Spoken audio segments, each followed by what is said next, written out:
Our next reader makes video games, but he just started doing it and it still feels like a weird thing to say out loud, so I will say it out loud for him. Maybe when the games he's been working on come out later this year as part of the Jackbox Party Pack 3, which you should buy, his job will seem more like a real thing. He also writes fiction, edits comedy videos, and plays a lot of video games, but now it's for research. Please welcome back to Tuesday Funk, Ryan DiGiorgi.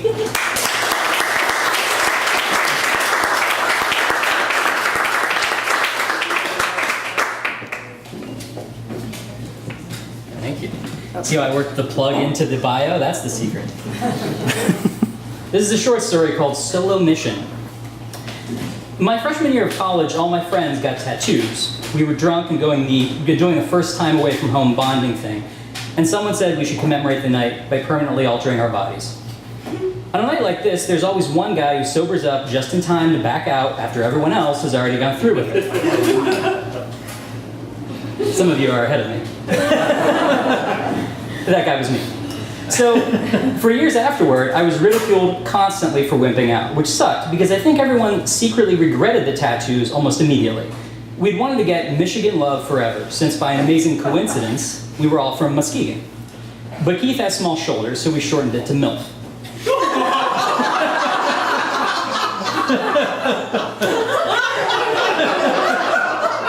This resulted in a lot of confusion and unwanted attention, especially for Diane, but that still didn't stop them from mocking me for missing out. Which is why a few months later, when Jerry drunkenly suggested we all sign up for the first manned mission to Mars, I jumped at the chance. This time, I would go through with it. Astronaut training was fun, I guess. We got to ride in the 20G centrifuge and eat a lot of dehydrated chicken.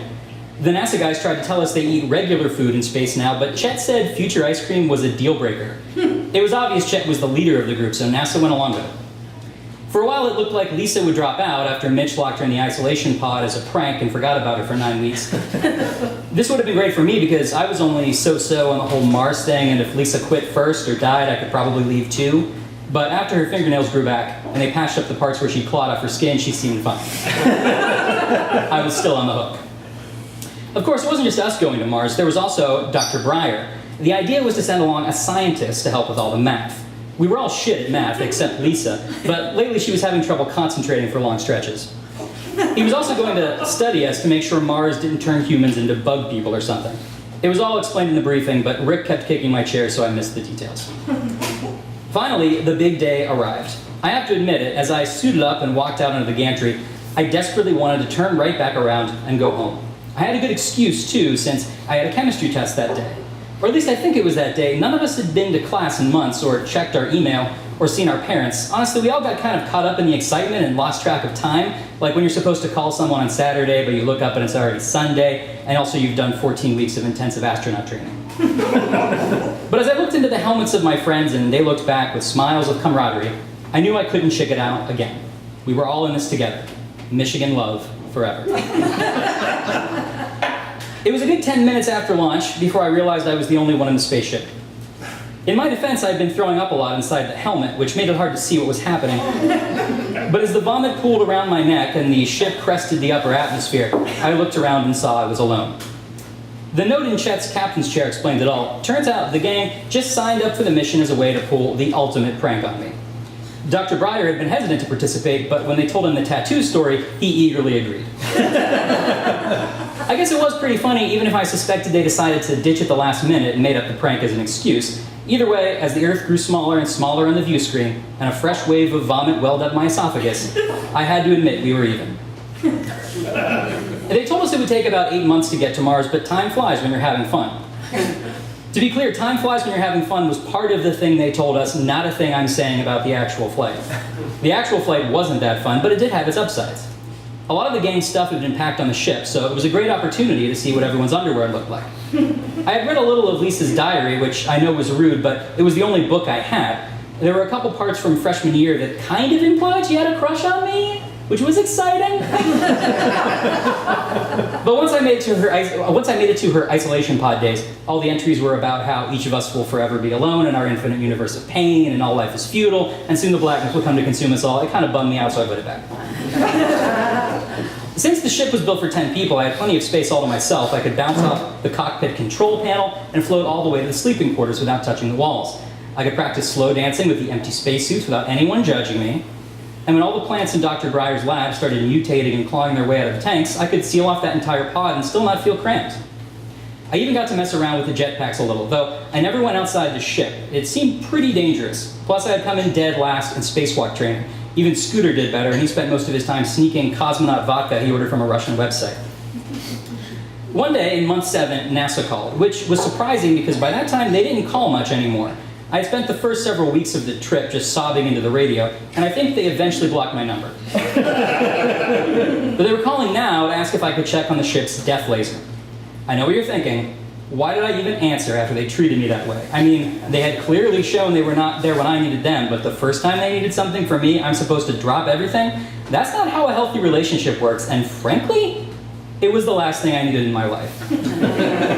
But I was weak and starved for human contact, and at least a little curious about the death laser I was just now hearing about. Apparently, Dr. Breyer had outfitted the ship with a long-range, high-powered laser cannon capable of obliterating pretty much anything it was pointed at. NASA said it was a precaution in case the ship went through any especially nasty asteroid belts, or I encountered any space pirates, which I actually had a few weeks back, and it would have been great to know about this laser then, but that's a whole other story.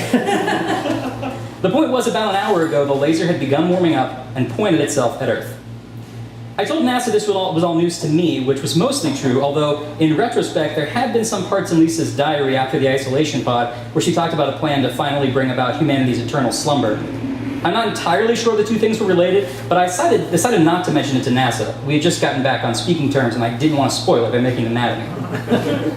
All I had to do, they said, was activate the manual override. But no matter how many times they walked me through the steps, the laser wouldn't power down. It's possible that Lisa had programmed some kind of masterful encryption that prevented me from taking control. But it's equally possible that I'm just bad at following instructions. They told me to go to settings and select disable laser, but all I had was add new laser or shop for lasers online. So it seemed like the rocket software wasn't recognizing the laser was connected. I don't know. I tried turning off the antivirus, but that just let the mutant plants into the main compartment. 2 hours later, we were no closer to a solution, and the laser was almost ready to fire on Earth. The president addressed the nation to inform them of their impending deaths, and to blame it mostly on me, which I felt was pretty unfair. NASA tried to bring in my friends to say goodbye, but they had recently gone to Cancun and weren't answering their phones. At least they would all die together on spring break, just like we'd always talked about. But as the laser began its final countdown, I had an epiphany. And then I had another one. The first epiphany was that after so many months alone in space, I had grown as a person. With no one else around, I had learned who I truly was. Maybe friends who would strand me in space weren't real friends after all. I didn't have to get a tattoo if I didn't want to. I didn't need NASA's approval to be an astronaut.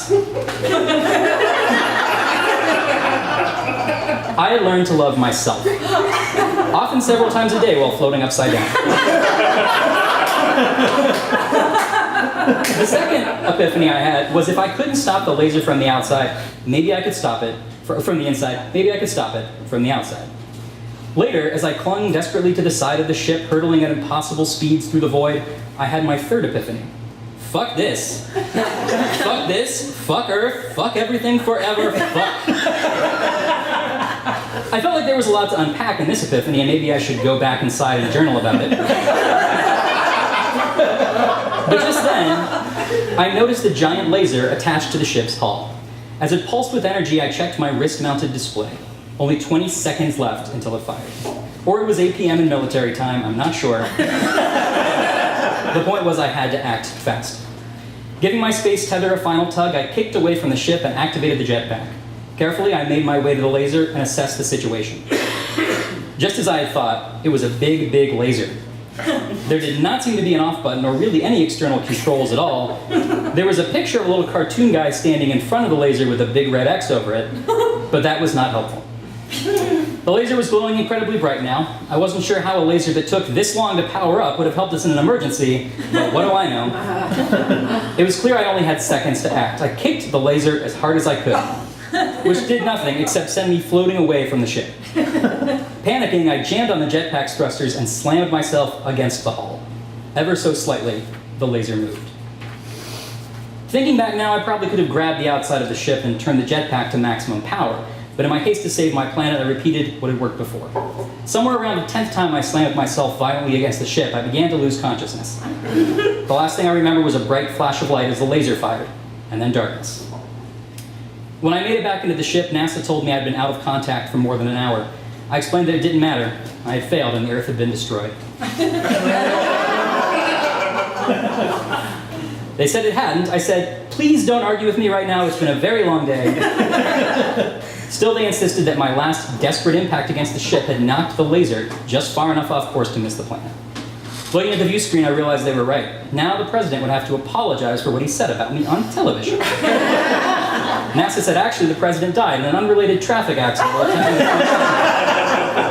Still, my point stood. The bad news, however, was that my ship was badly off course. So badly, in fact, that it was on a collision course with one of the moons of Mars. NASA had managed to gain some degree of remote control over the ship, but only enough to let me choose which moon I crashed into. I had my pick of Phobos, Greek for fear, or Deimos, Greek for panic. I flipped a coin, it did not land.